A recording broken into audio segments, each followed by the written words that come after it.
Rebonjour, chers frères et sœurs. Nous continuons la lecture de la Bible oubliée. Lost Bible. C'est la traduction en langue française. Et donc, lost ne veut pas dire oublié. Lost veut dire perdu. Donc, nous acceptons la correction de la Bible perdue. Apocryphe de l'Ancien et du Nouveau Testament. Et ici, on nous dit Forgotten Scriptures Revealed. Ici, on dit apocryphe de l'Ancien et du Nouveau Testament. Là, ce n'est pas la même chose comme ici.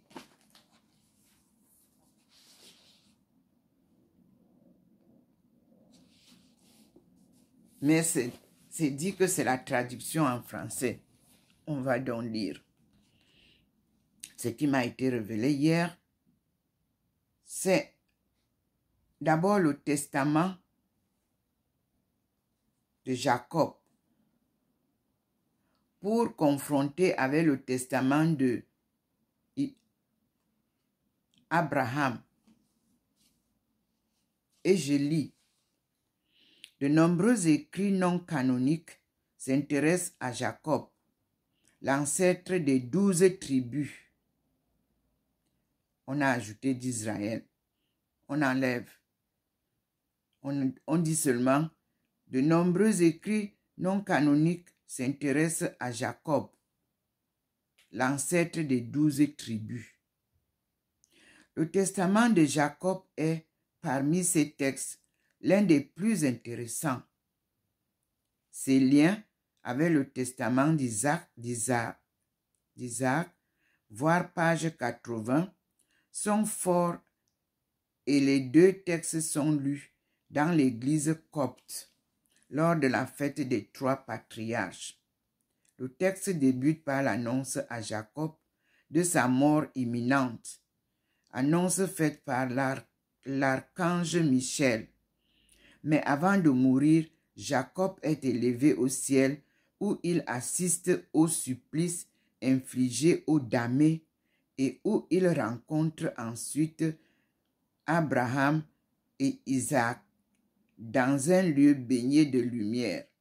Ça, c'est ajouté. Mais je continue la lecture. Puis Dieu et ses anges emportent l'âme de Jacob au paradis, tandis que son corps est enterré dans le tombeau des patriarches à Hébron. Hébron, H-E, B-R-O-N, à la ligne. Pour autant, le testament de Jacob n'est pas qu'une simple réplique du testament d'Isaac. Il dépend beaucoup plus du livre de la Genèse, reprenant la plupart des événements de l'histoire biblique concernant Jacob et loin le récit de la Genèse, et ainsi beaucoup plus ample que celui d'Isaac. Aussi, le testament de Jacob est-il, de façon évidente, plus chrétien que le testament d'Isaac, bien qu'il soit tissé encore dans la matière de la légende juive. Autre trait caractéristique de cette œuvre, son auteur réel se met en avant, notamment dans les 2 derniers chapitres, consacrés entièrement aux intentions et à l'enseignement du narrateur, et qui le font clairement apparaître comme chrétien. Elle se caractérise encore par l'absence de prédiction apocalyptique quant à l'histoire ou à la fin du monde. Une seule référence au dernier jour, entre guillemets, dernier jour, dans le chapitre 5, se limite à l'avenir des 12 tribus. On enlève d'Israël. Et n'ajoute que peu d'éléments au récit de la Genèse. qui évoquent leur descendante. Non, qui évoquent leur descente, excusez-moi, en Égypte et à la possession qui s'ensuivra de la terre de Canaan. Je relis la phrase.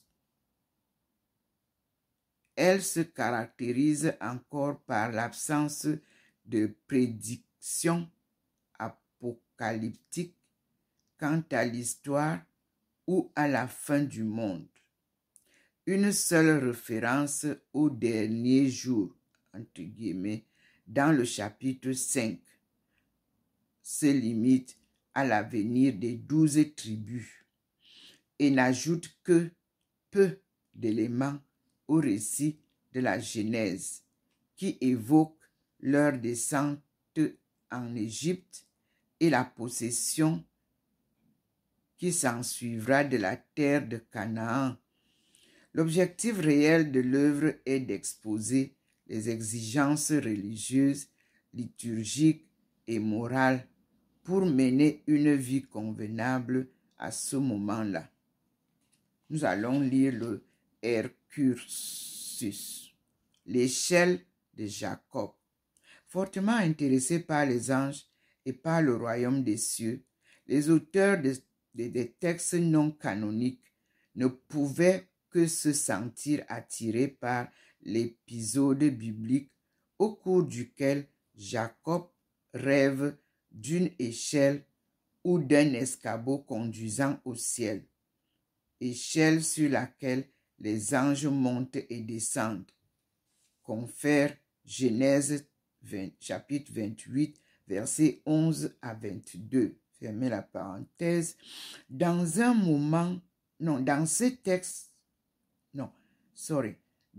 un de ces textes, l'échelle de Jacob, l'échelle compte 12 barreaux, ornés chacun d'un buste ou d'une statue de forme humaine.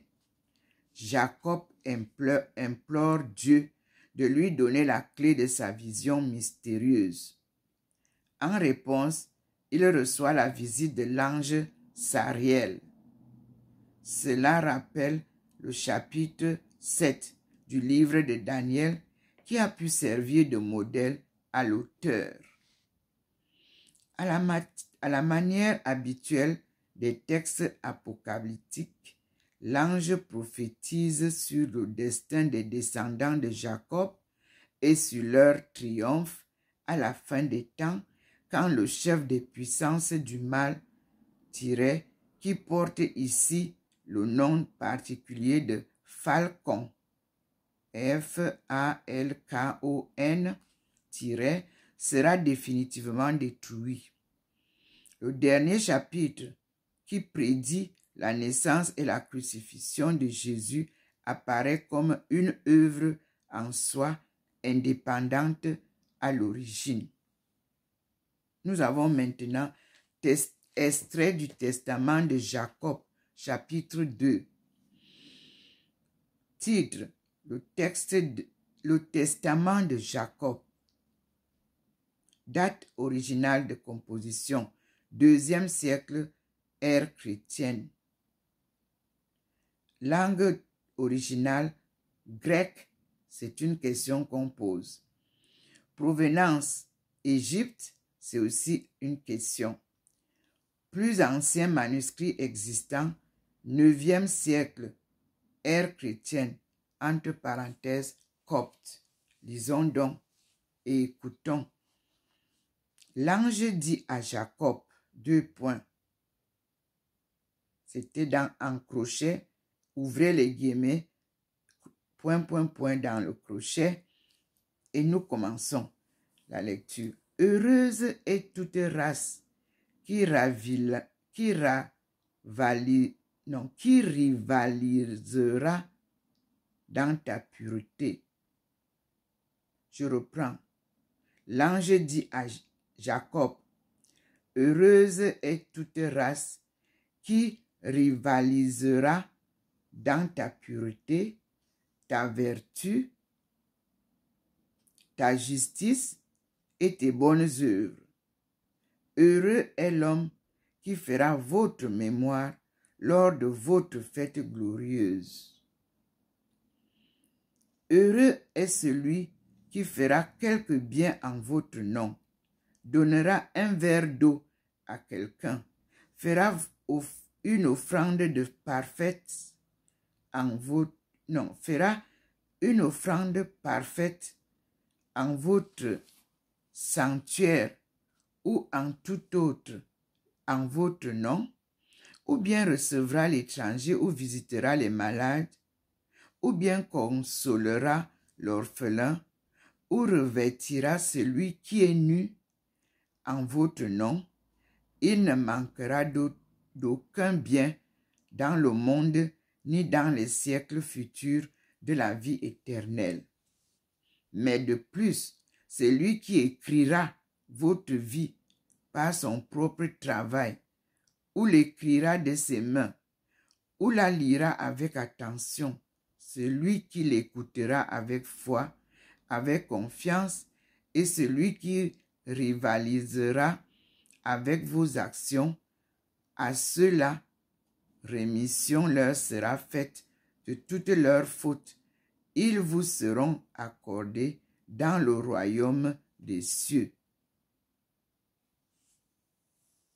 Point, fermez les guillemets. Nous sommes là dans les écrits hébraïques perdus, paroles des patriarches. Extrait du testament de Jacob, chapitre 2. Nous passons maintenant, extrait de l'échelle de Jacob, chapitre 5 à 6. Merci Seigneur. Le titre c'est l'échelle de Jacob. Date originale de composition inconnue. Langue originale probablement grecque. Provenance inconnue. Plus ancien manuscrit existant, 14e au 15e siècle, ère chrétienne, slave ancien. Et nous continuons. La lecture commence par Sariel, l'ange des rêves, m'adressa ces paroles. Entre guillemets, je cite. Tu as vu une échelle à 12 échelons, et sur chacun d'eux, 2 visages humains, qui ne cessent de changer d'apparence. L'échelle représente ce temps, et les 12 échelons en sont les périodes. Mais les 24 visages sont ceux des rois des nations impies et de cette époque. Sous la domination de ces rois, les enfants de tes enfants et les générations de tes fils seront éprouvés.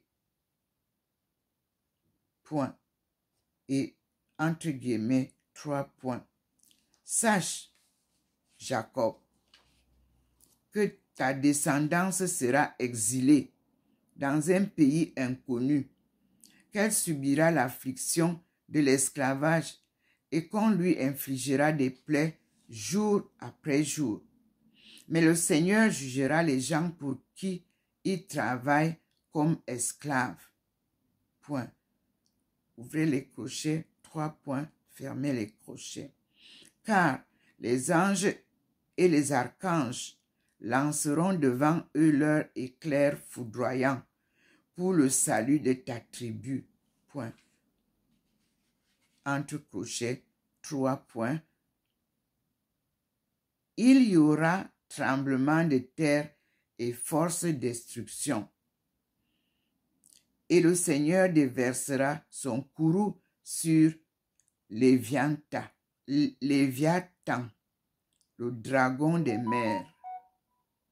Il tuera de son épée Falcon, le sang-froid ni loi, parce qu'il aura suscité le courroux du Dieu des dieux par son orgueil. Fin de citation. Et nous avons donc lu de la page 84 à la page 88 des écrits hébraïques perdus. Maintenant, nous passons au testament de Joseph, fils de Jacob. Et je lis.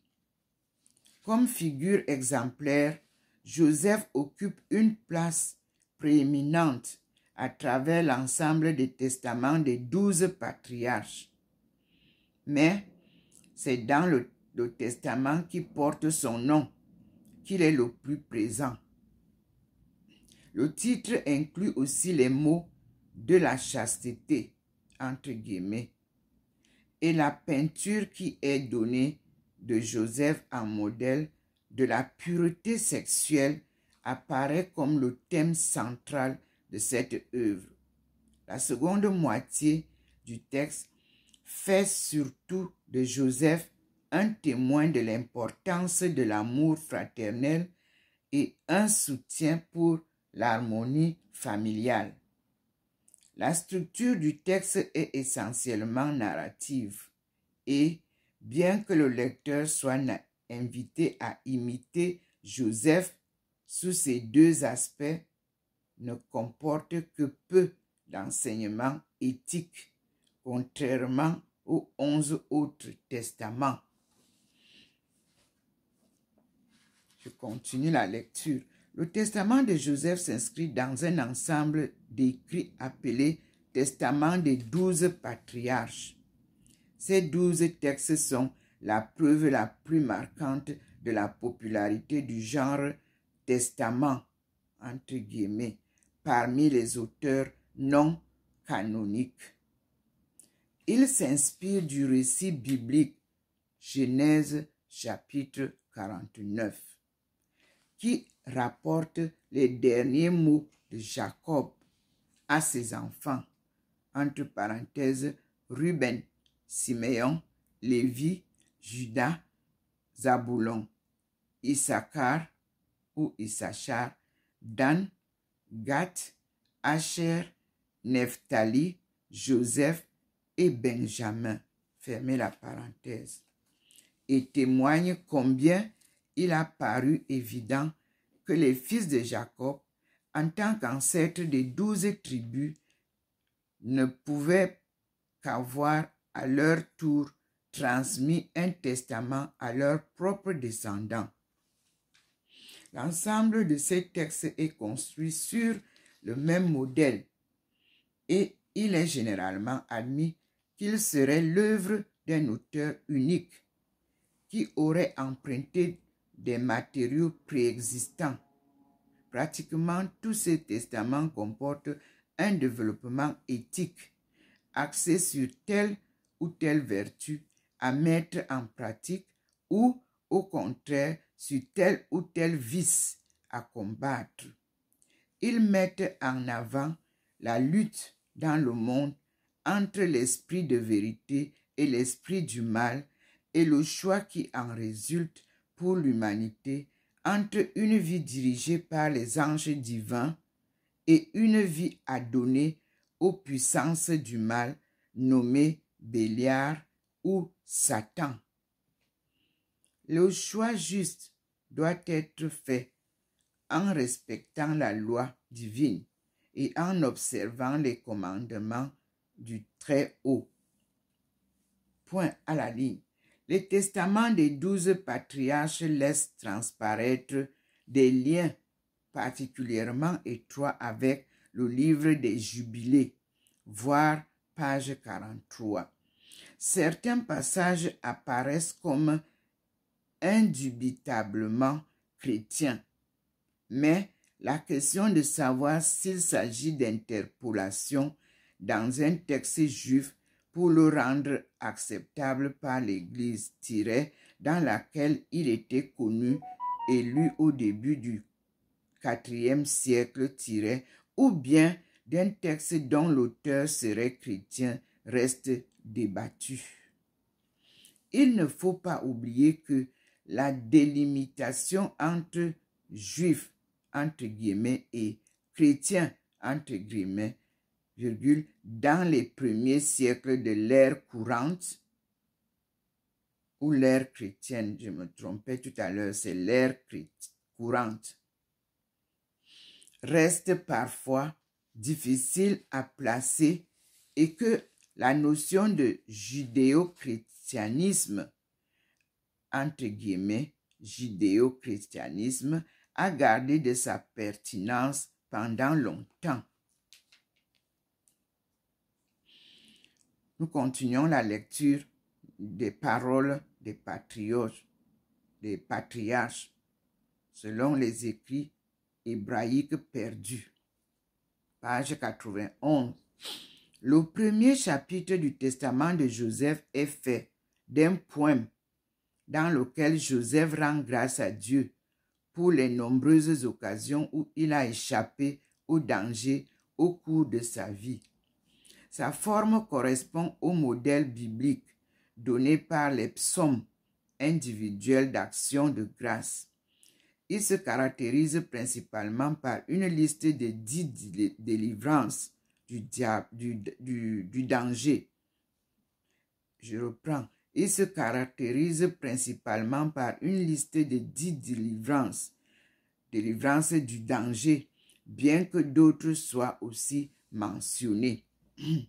Dans le chapitre suivant, Joseph affirme que, par tentation de Dieu, entre crochets, mis à l'épreuve et dans toutes ses tentations, entre guillemets, il montra sa patience, le tout, entre guillemets, je lis, par tentation, mis à l'épreuve et dans toutes ses tentations, il montra sa patience. À la ligne, on a fermé les guillemets. Viennent ensuite une longue série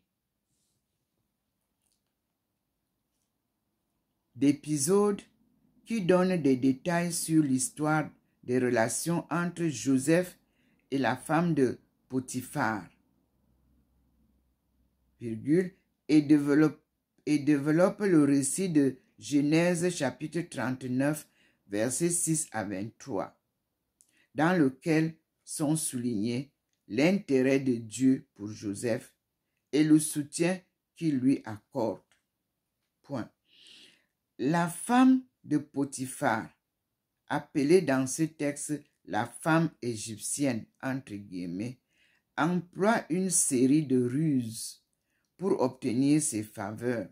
L'auteur s'est peut-être inspiré là de la brève évocation de Genèse 39, verset 10, qui dit que, entre guillemets, je cite, « Bien qu'elle parlât à Joseph chaque jour, il ne consentit pas à coucher à son côté, à se donner à elle. » Fermez les guillemets, point. Elle utilise d'abord la menace et la torture, puis en vient à la flatterie, demandant à Joseph de l'instruire dans le culte du vrai Dieu. Ensuite, elle offre à Joseph le mariage après qu'il aura tué son mari. Elle essaye une potion magique que Joseph arrive à neutraliser, puis menace de se suicider si Joseph ne succombe pas à son désir. Au bout du compte, comme dans le livre de la Genèse, elle dénonce à tort Joseph à son mari, l'accusant d'avoir tenté de la séduire, et Joseph est jeté en prison. Point. La partie suivante introduit le sujet de l'amour fraternel par le biais d'un long récit relatant la rude vie d'esclave qu'a vécu Joseph en Égypte avant qu'il ne soit introduit comme serviteur dans la maison de Potiphar. Point. Ici, la femme de Potiphar est nommée, entre guillemets, la femme de Memphis. Fermez les guillemets, virgule. Mais l'objet du récit est de montrer comment Joseph a su garder le silence aussi longtemps qu'ont duré ses ennuis, afin de ne pas déshonorer ses frères. Point à la ligne. La prédiction apocalyptique de la fin se raccroche au motif biblique du rêve de Joseph. Il fait un songe dont les images lui restent malheureusement obscures. Point. Cependant, il voit l'avènement d'un Rédempteur qui, dans le texte actuel christianisé, correspond tout à fait à Jésus, l'agneau de Dieu et le fils de la Vierge Marie.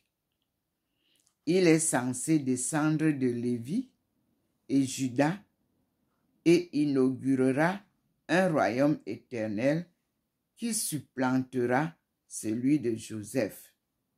Après quoi, le patriarche meurt et ses fils transportent ses ossements à Hébron.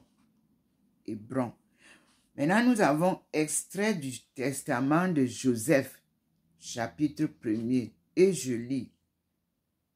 Titre: Testament des 12 patriarches. Date originale de composition vers 250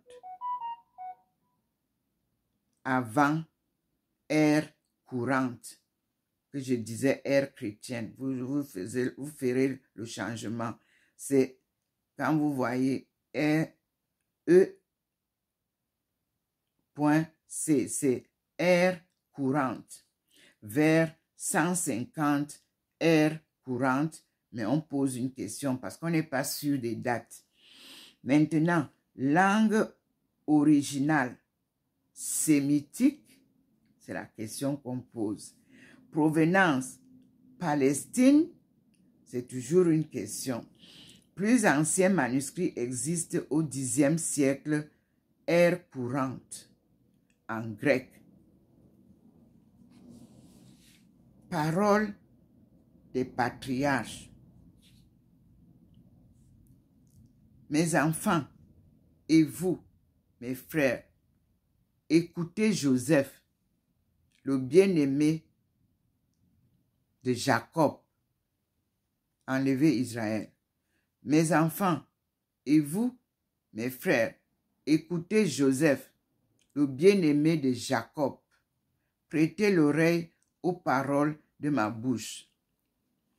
J'ai vu dans ma vie la jalousie et la mort. Je n'ai pas été égaré, mais je suis resté dans la vérité, Seigneur. Mes frères me haïrent, mais le Seigneur m'aima. Ils voulaient me tuer, mais le Dieu de mes pères me garda. Point. Entre crochets, 3 points. Je fus vendu en esclave, et le maître de toutes choses me libéra. Point à la ligne. Je fus ténaillé par la faim.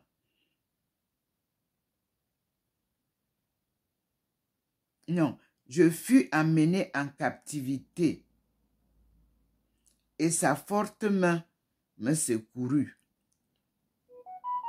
Je fus ténaillé par la faim, et le Seigneur lui-même me nourrit. Point à la ligne. J'étais seul, et Dieu me consola. Point à la ligne. J'étais malade, et le Seigneur me visita. J'étais en prison, et le Sauveur me fit grâce. C'est la page 93. Fin des paroles du patriarche par le testament de Joseph, chapitre 1. Ce sont les écrits hébraïques perdus. Maintenant, nous avons ici, toujours dans les paroles des patriarches, Joseph et Asénès. Page 94 à 97. Je lis rapidement. Dans le livre de la Genèse, chapitre 41 et 45, il est dit que Joseph épouse Asénès, la fille du prêtre égyptien Don ou Héliopolis. Asénès lui procure ensuite 2 fils, Manassé et Éphraim. Ces brèves évocations suscitèrent l'imagination des auteurs ultérieurs qui développèrent l'histoire et l'accompagnèrent de détails censés donner une vraisemblance artistique au récit. Je reprends.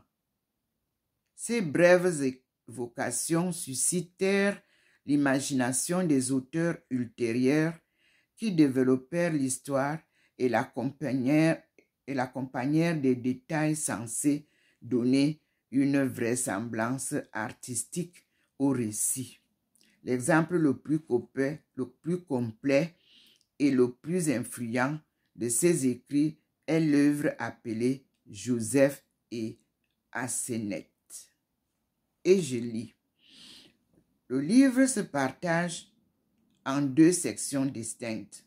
La première rapporte les événements qui ont conduit au mariage des 2 protagonistes. Asénès menait une vie de vierge, recluse comme prêtresse des divinités égyptiennes. Entre parenthèses, son nom pourrait signifier, entre guillemets, appartenant à la déesse Neth, N-E-T-H, Neth, fermez les guillemets, virgule, importante divinité égyptienne, fermez la parenthèse, point.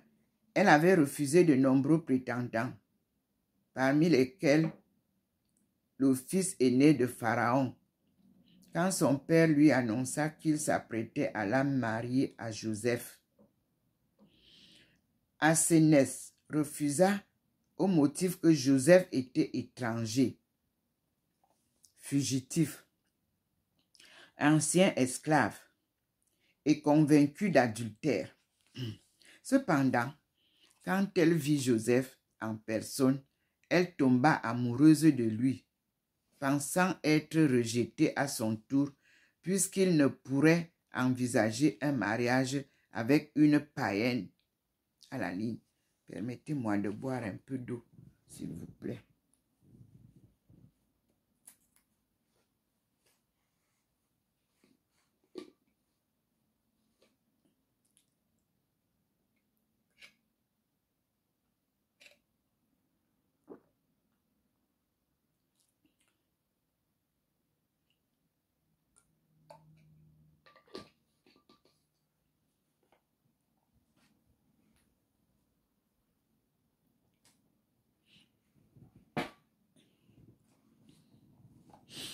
Nous continuons la lecture.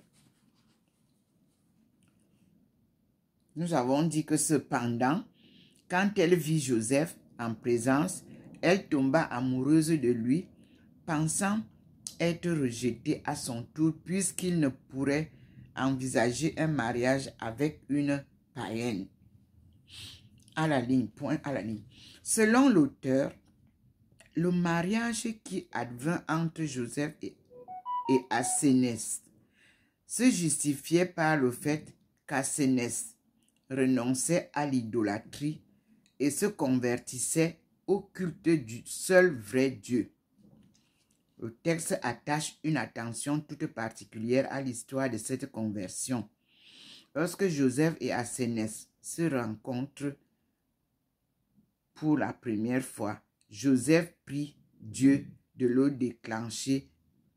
Non, Joseph prie Dieu de déclencher la conversion d'Asénès. Dans sa prière, la conversion apparaît comme le passage de l'obscurité à la lumière, de l'erreur à la vérité et de la mort à la vie, selon le modèle de la création de l'univers. Point. Le motif de la vie nouvelle est particulièrement souligné et le texte y fait référence à plusieurs reprises dans la suite du récit. Point. Inspiré par la prière de Joseph, Asénès se répand dans le sac et la cendre, signe de mortification qui indique qu'elle appartient encore au royaume de la mort et qu'elle détruit ses idoles. Suivent alors 3 soliloques d'Asénès au style poétique, dans lequel elle s'en remet à la miséricorde du Dieu de Jacob, confesse dans une longue lamentation finale ses fautes et prie pour être délivrée des attaques du diable, dont entre guillemets, les petits sont les dieux égyptiens. Fermez les guillemets. Vous voyez que ici on nous parle de la miséricorde du Dieu de Jacob qu'elle confesse. Dieu nous guide donc. Vous voyez comment il enlève tout ce qui parle de Israël pour nous confondre. Il enlève ça et il nous aide à lire tout droit en voyant la vérité. Comme ici, à la phrase ici, je reprends. Suivent alors 3 soliloques d'Asénès au style poétique, dans lesquels elle s'en remet à la miséricorde du Dieu de Jacob, confesse, dans une longue lamentation finale, ses fautes, et prie pour être délivré des attaques du diable, dont les petits sont les dieux des Égyptiens, entre guillemets, point. Enfin, elle exprime son amour pour Joseph et promet de le chérir et de lui obéir en bonne épouse. Point. Ces poèmes sont touchants et il n'est peut-être pas trop fantasque d'y voir l'expression personnelle d'une véritable expérience de conversion. Asénès participe ensuite à un mystérieux rituel qui pourrait relever de la pratique d'une secte juive ésotérique, voire excursus. Nous continuons la lecture à page 96. Puis est admise comme née à une nouvelle vie dans l'assemblée des élus de Jacob. Vous entendez? Ils ont mis Israël entre guillemets. Donc, nous lisons dans l'assemblée des élus. Point. Pas des élus entre parenthèses Israël. Non. D'ailleurs, ils ont mis entre parenthèses. On continue. Elle se voit promettre de pouvoir épouser Joseph et le mariage donne lieu, comme il se doit, à une magnifique cérémonie conduite par le pharaon en personne. C'est Joseph, le fils de Jacob. À la ligne, la seconde partie du livre évoque la situation 8 ans plus tard. Le fils aîné du pharaon est toujours amoureux d'Asénès et il tente de subordonner les frères de Joseph afin qu'ils enlèvent son épouse et le tuent. Dan et Gath acceptent l'offre, mais Benjamin est un autre des frères fait échouer le guet-apens. Nous sommes descendants de Benjamin. Vous allez voir dans une autre publication que j'avais déjà publiée et j'ai une autre publication à faire concernant les descendants de Benjamin. Et le nom Benjamin en ma langue et dans la Bible, c'est Benoni, les gardiens. Et nous allons retrouver. On continue. On dit donc que Dan et Gad acceptent l'offre, mais Benjamin, un autre des frères, fait échouer le guet-apens. Magnanim, Asenet pardonne à Dan et à Gad. 3 jours après, pourtant, le fils du pharaon meurt des suites de blessures contractées lors de l'attaque, entraînant bientôt dans la mort son père, accablé de douleur. L'histoire se termine sur une fin heureuse.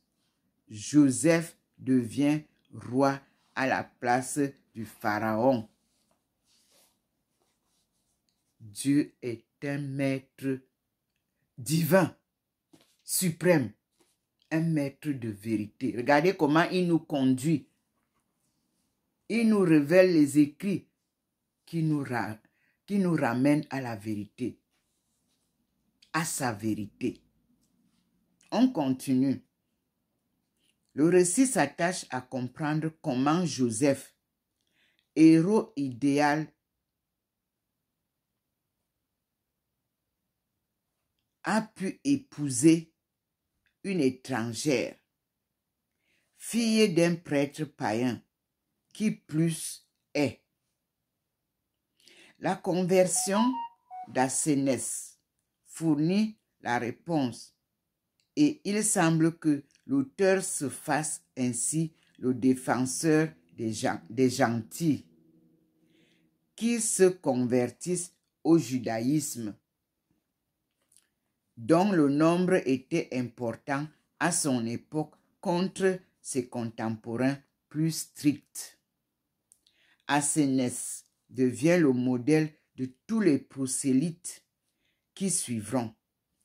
Elle est aussi l'exemple même de la virginité et de la chasteté, vertu tenue en haute estime par nombre d'auteurs non canoniques. La supériorité morale de ceux qui observent les préceptes du judaïsme est mise en avant. C'est le cas, par exemple, quand Lévi empêche Benjamin de tuer le fils de Pharaon. Nous continuons la lecture des paroles des patriarches. Les écrits hébraïques perdus. Page 97. Cependant, l'ouvrage pourrait être vu essentiellement comme un roman, écrit autant pour le plaisir que pour l'édification. L'auteur accumule une série de scènes tout aussi colorées que pittoresques, à l'image de la description de la maison d'Assénès. Voir extrait 1. Ou de l'attaque dont celle-ci est victime. Le contenu de ce dernier récit relève davantage de l'aventure que du message religieux. L'œuvre recèle beaucoup d'éléments folkloriques, y compris le thème paradigmatique du personnage central qui finit par triompher après avoir affronté force épreuve. Ce texte peut être rapproché d'autres livres bibliques ou apocryphes, dont l'héroïne est aussi une femme, telle Esther, Ruth ou Judith. En outre, il ressemble par même aspect au roman de la tradition gréco-romaine. Il ressemble par maint aspect au roman de la tradition gréco-romaine, tel que le célèbre Anne d'Or d'Apulée. Point à la ligne. Lisons maintenant Hercursus, le rite des abeilles sacrées. À la suite de cette dernière supplication pour être délivré des puissances du mal, Assénès reçoit la visite d'un être angélique à forme humaine qui accède à sa requête et lui accorde l'immortalité. Assénès entre en possession de cette immortalité au moment où elle mange un rayon de miel miraculeux fabriqué par les abeilles paradisiaques. L'ange trace une croix sur le rayon de miel, ce qui pourrait indiquer, bien que de façon non certaine, une influence chrétienne à ce stade, lequel produit alors un immense essaim d'abeilles qui entoure Assénès. Certaines de ces abeilles retournent au ciel tandis que d'autres meurent, mais sont ramenées à la vie par l'ange. Peut-être y a-t-il là un symbole de la résurrection. Point à la ligne. L'ensemble de cet épisode n'est pas facile à interpréter. Il véhicule probablement un rite ésotérique. Merci Seigneur. Voyez comment le Seigneur scintille. Merci Seigneur. Donc on a dit, l'ensemble de cet épisode n'est pas facile à interpréter. Il véhicule probablement un rite ésotérique de l'époque, à l'image de ceux que l'on trouve dans les rites initiatiques des cultes à mystère de la Grèce, censés eux aussi conférer l'immortalité. S'il en est ainsi, le récit ne peut être que trompeur, son symbolisme n'étant à dessein compris que par les seuls initiés. Maintenant, excursus, l'influence de Joseph et Assénès.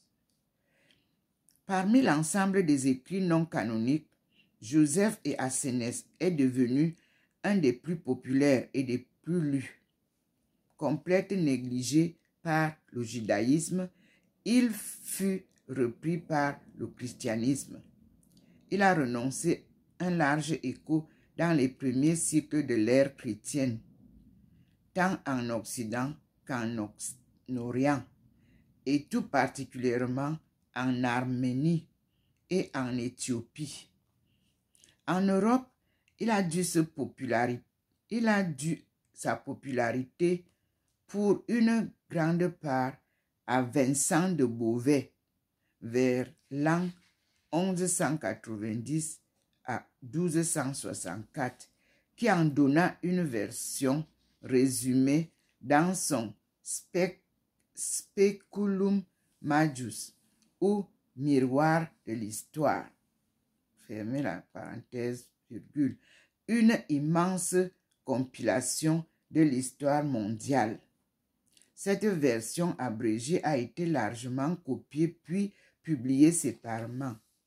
Elle a ainsi fait son chemin en de nombreuses langues par le biais de multiples recueils qui ont continué d'être publiés jusqu'au XIIIe siècle.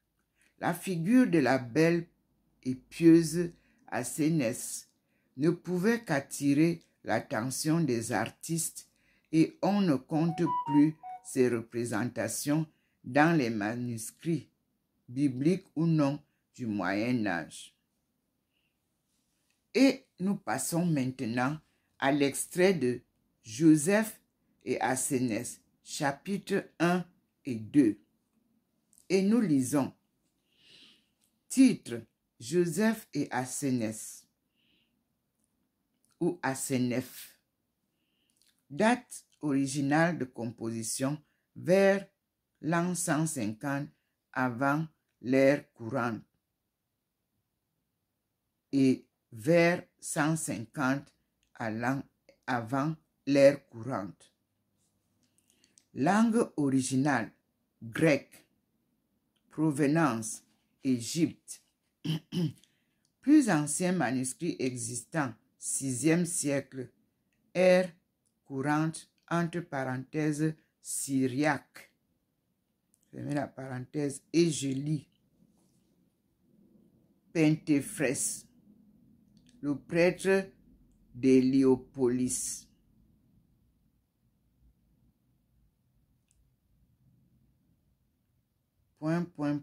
Entre crochets, c'est-à-dire qu'il y a eu d'autres écrits, avait une fille d'environ 18 ans, vierge, grande, gracieuse, et qui par sa beauté faite de décence, surpassait toutes les vierges du pays. Elle n'avait rien de semblable aux filles des Égyptiens, mais elle était en tout point semblable aux filles des Hébreux. Elle était grande comme Sarah, gracieuse comme Rebecca et belle comme Rachel. Cette vierge s'appelait Asénès ou Asénète, comme vous voulez. Point à la ligne et 3 points entre crochets. Asénète méprisait et dédaignait tout homme, et nul homme ne l'avait jamais vue, car Pentéphrès possédait une tour située dans sa maison, très grande et très haute. Au haut de la tour se trouvait un appartement comprenant 10 chambres. La première chambre était grande et de belle apparence, pavée de pierres de couleur rouge, et ses murs étaient revêtus de pierres précieuses de diverses couleurs. Le plafond de cette chambre était en or, et l'intérieur de cette chambre était fixé des statues de dieux égyptiens, innombrables, d'or et d'argent. Tous ces dieux, Anécès les vénérait, les craignait et leur offrait des sacrifices. Entre crochets 3 points. 7 vierges possédaient chacune l'une des 7 autres chambres. Elles étaient au service d'Asénès et avaient le même âge, car elles étaient nées la même nuit qu'Asénès. Elles étaient très belles. Point final. Extrait de Joseph et Asénète, chapitre 8. Pentéphrès dit à sa fille Asénès, ouvrez les guillemets, salue ton frère, entre crochets, Joseph, car lui aussi est vierge, comme tu l'es, toi aussi aujourd'hui, et il hait toute femme étrangère, comme toi aussi tu hais tout homme étranger. Fermez les guillemets.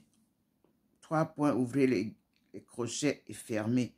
Quand elle s'approcha pour embrasser Joseph, Joseph étendit sa main droite, la posa sur la poitrine d'Asénète et dit, 2 points, ouvrez les guillemets, il ne convient pas à un homme pieux qui bénit de sa bouche le Dieu vivant et qui mange le pain béni de la vie et qui boit la coupe bénie d'immortalité, la coupe bénite d'immortalité et qui est oint de l'onction bénite d'incorruptibilité, d'embrasser une femme étrangère, elle qui bénit de sa bouche des idoles mortes et muettes, et qui mange à leur table le pain d'étouffement, et qui boit lors de leur libation la coupe de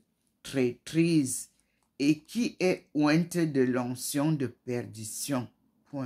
Mais un homme pieux embrassera sa mère et la sœur qui appartient à sa tribu et à sa femme, à sa tribu et à sa famille, et la femme qui partage sa couche, elle qui bénisse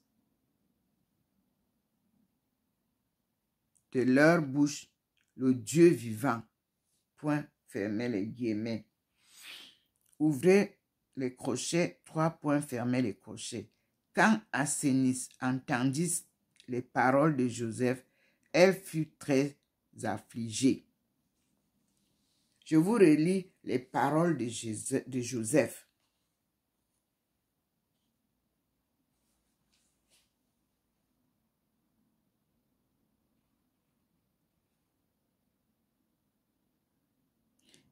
Il ne convient, je dis, quand elle s'approcha pour embrasser Joseph, Joseph étendit sa main droite, la posa sur la poitrine d'Asénès et dit, 2 points, je cite, « Il ne convient pas à un homme pieux qui bénit de sa bouche le Dieu vivant et qui mange le pain béni de la vie et qui boit la coupe bénite d'immortalité et qui est oint de l'onction bénite d'incorruptibilité, d'embrasser une femme étrangère, elle qui bénit de sa bouche les idoles mortes et muettes, et qui mange à leur table le pain d'étouffement, et qui boit, lors de leur libation, la coupe de traîtrise, et qui est ointe de l'onction de perdition. Mais un homme pieux embrassera sa mère et la sœur qui appartient à sa tribu et à sa famille, et la femme qui partage sa couche, elles qui bénissent de leur bouche le Dieu vivant. Point, fermez les guillemets et ouvrez les crochets, 3 points fermés. Quand Asénès entendit les paroles de Joseph, elle fut très affligée. Nous arrivons là à la fin, à la page 101.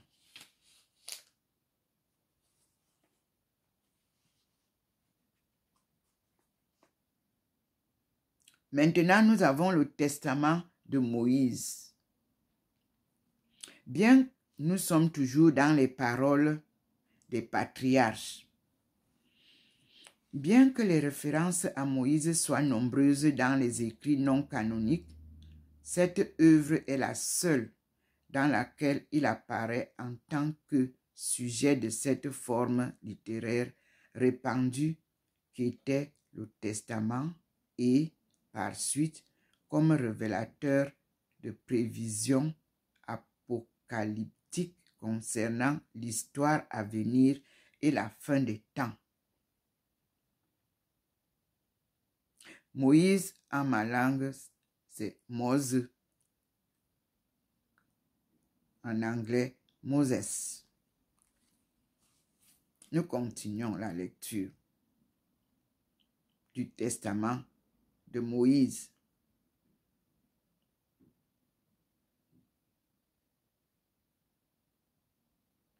En comparaison, le livre des Jubilés, par exemple, ne dit rien de Moïse à la fin de sa vie et se concentre sur l'institution de la Pâque et du sabbat. À la ligne, tel qu'il nous est parvenu, le testament de Moïse constitue une reprise et une expansion de Deutéronome chapitre 31 à 34. Dans le premier chapitre, Moïse prononce devant Josué un discours d'adieu. Un point virgule. Il en fait son successeur et lui transmet quelques livres qu'il demande à Josué d'enduire d'huile de cèdre et de conserver dans des jarres de terre cuite.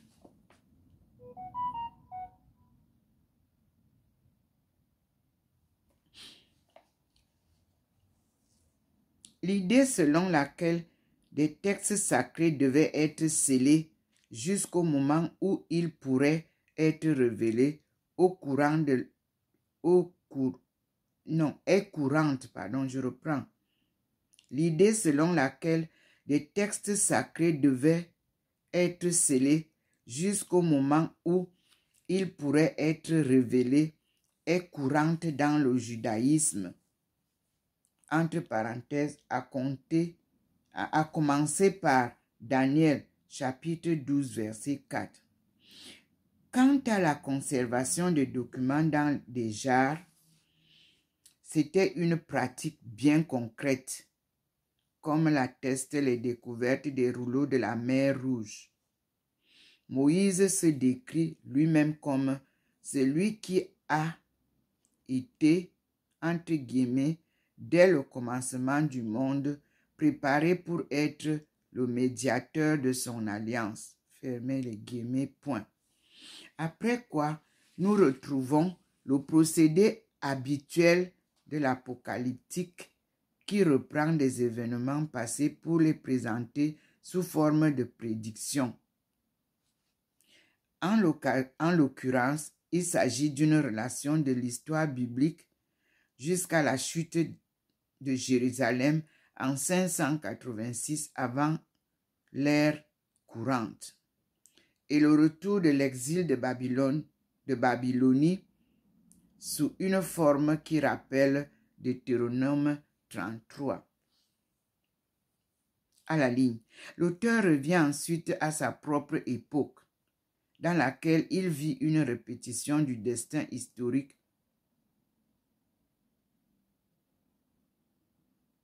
de Jacob et les 12 tribus. Les fautes de la nation juive appelant sur elle à nouveau le jugement divin. Le jugement de Dieu prend à ce moment-là la forme d'Antiochus IV Épiphane et il apparaît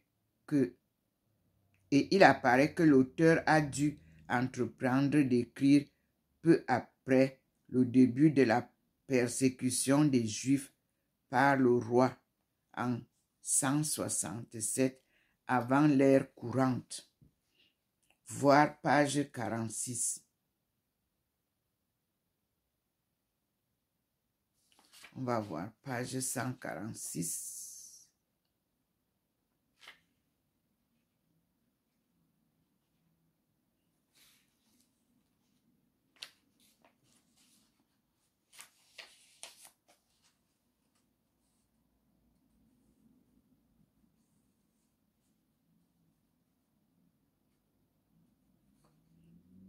Donc, on nous parle les tentatives plus récentes de rattacher les psaumes de Salomon à la secte de Qumran, qui a produit les manuscrits de la mer morte, restent aussi en attente de preuves. Jérusalem figure de façon proéminente dans les psaumes de Salomon et le maximum que l'on puisse dire est peut-être qu'ils sont nés parmi, entre guillemets, tous ceux qui attendaient la délivrance de Jérusalem, comme le dit Luc chapitre 3, verset 38. Les Juifs pieux qui habitaient la cité et vivaient dans l'espoir et dans l'attente du Messie. Donc on voit que à la page 146, comme on nous a envoyé, il est dit le contraste récurrent dans les psaumes entre les justes et les méchants a conduit certains spécialistes à avancer qu'il devait faire référence à des groupes juifs particuliers du premier siècle de l'ère courante, et plus particulièrement les pharisiens et les sadducéens. Ainsi, les critiques anti-hosmanéennes seraient l'écho de l'attitude générale des pharisiens. qui défendait une observance stricte de la loi juive, alors que la dynastie avait le soutien des Sadducéens, la classe des prêtres du temple. Et cependant, la distinction entre juste et pécheur était courante dans le judaïsme, et des écrivains juifs contemporains tels que Philon ou Flavius Joseph affirment que la plupart des juifs n'appartenaient à aucun groupe en particulier. Donc ça vient rejoindre ce que j'ai dit, les tentatives plus récentes de rattacher les psaumes de Salomon à la mer morte restent aussi en attente de preuves. Jérusalem figure de façon proéminente dans les psaumes de Salomon et le maximum que l'on puisse dire est peut-être qu'ils sont nés parmi, entre guillemets, tous ceux qui attendaient la délivrance de Jérusalem. Fermez les guillemets, virgule, comme le dit Luc, chapitre 2, verset 38. Les Juifs pieux qui habitaient la cité et vivaient dans l'espoir et dans l'attente du Messie. Voilà. Et nous sommes venus lire là pour revenir sur la lecture que nous avions des rites sacrés. Donc, nous étions à la page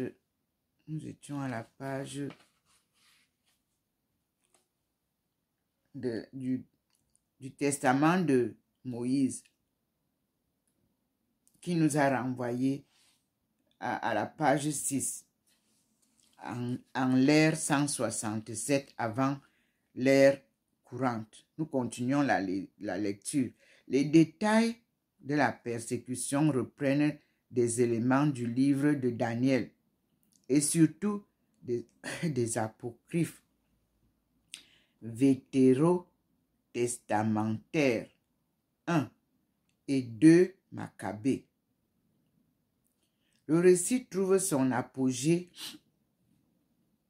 dans l'épisode du Lévite Taxo et de ses 7 fils. Ceux-ci se cachent dans une grotte, déterminés à mourir plutôt qu'à désobéir au commandement de Dieu. Cet épisode se termine par l'assurance que leur donne Dieu de venger leur mort, voire extrait. Le texte dit précisément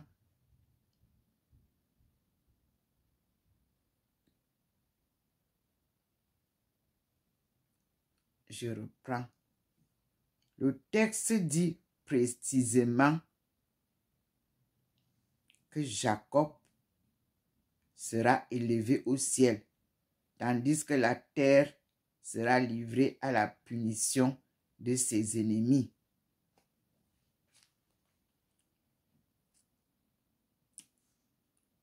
Ou encore, le texte dit précisément que Jacob et les peuples de Dieu, les 12 tribus qu'il représente, ce n'est pas Israël qui représente les 12 tribus. Donc, nous continuons la lecture. Et nous disons, le texte dit précisément que Jacob sera élevé au ciel, tandis que la terre sera livrée à la punition de ses ennemis. Ou encore, le peuple de Dieu sera élevé au ciel. Nous allons trouver toutes les réponses, ne vous inquiétez pas. Dieu marche avec nous comme un professeur qui guide son élève. Le texte du testament a subi une modification ultérieure, vous voyez. un copiste y a inséré une référence à la méchanceté des prêtres rois hasmonéens, les successeurs des libérateurs maccabéens. Vient ensuite une relation des règles d'Hérode le Grand. À l'an 37,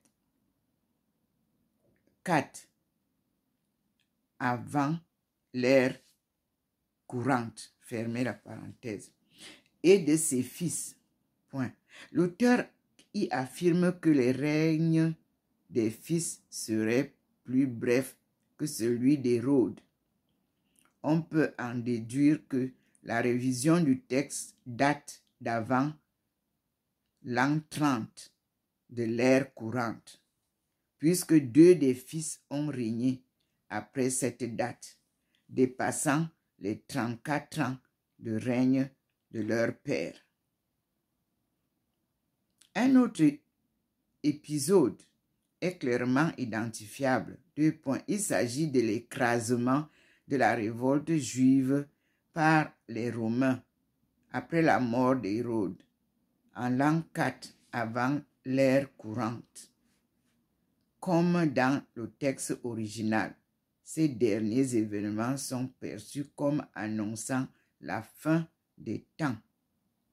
Nous passons maintenant à l'extrait du Testament de Moïse, chapitre 10, et je lis. Titre: le Testament de Moïse. Date: originale de composition, 2e siècle avant l'ère courante, premier siècle ère courante. Langue originale sémitique, provenance Palestine. Ce ne sont plus des questions, c'est dit comme ça que langue originale sémitique, provenance Palestine. Plus ancien manuscrit existant, 6e siècle, ère courante, entre parenthèses, latin. C'est écrit en latin. Le plus ancien manuscrit existant date du 6e siècle de l'ère courante. Est écrit en latin. Nous lisons donc le testament de Moïse. Il commence ici. Et nous allons écouter. Et la terre tremblera jusqu'à ses extrémités. Elle sera ébranlée, à la ligne. Et les hautes montagnes seront abaissées. Point virgule. Ouvrez les crochets et fermez-les avec 3 points dedans. Le soleil cessera de donner sa lumière. Ténèbres deviendront les cornes de la lune. 2 points. Celles-là seront brisées. Entre guillemets, entre crochets, 3 points. Nous sommes à la page 104 et 105 des paroles des patriarches. Et nous lisons les écrits hébraïques perdus. Nous continuons la lecture. Et nous lisons: la mer jusqu'en l'abîme regressera, et les sources des eaux tariront, et les fleuves se dessécheront entièrement, car il se lèvera le Dieu très haut, seul éternel, et il apparaîtra pour châtier les nations et détruire toutes leurs idoles. À la ligne. Alors, Jacob, heureux seras-tu. Sur la nuque et les ailes de l'aigle, tu monteras, et elles seront gonflées. Et Dieu t'élèvera au ciel des étoiles, au lieu de leur demeure, il te fixera. Et regardant d'en haut, tu verras tes ennemis sur la terre. Merci Seigneur pour tes enseignements de vérité. il enlève là où on a mis Israël. Et il pose notre ancêtre Jacob à sa place. Voilà la fin de la lecture des écrits bibliques, paroles des patriarches. Et là, je viens de lire jusqu'à la page 105. Et nous avons les écrits les écrits perdus des prophètes.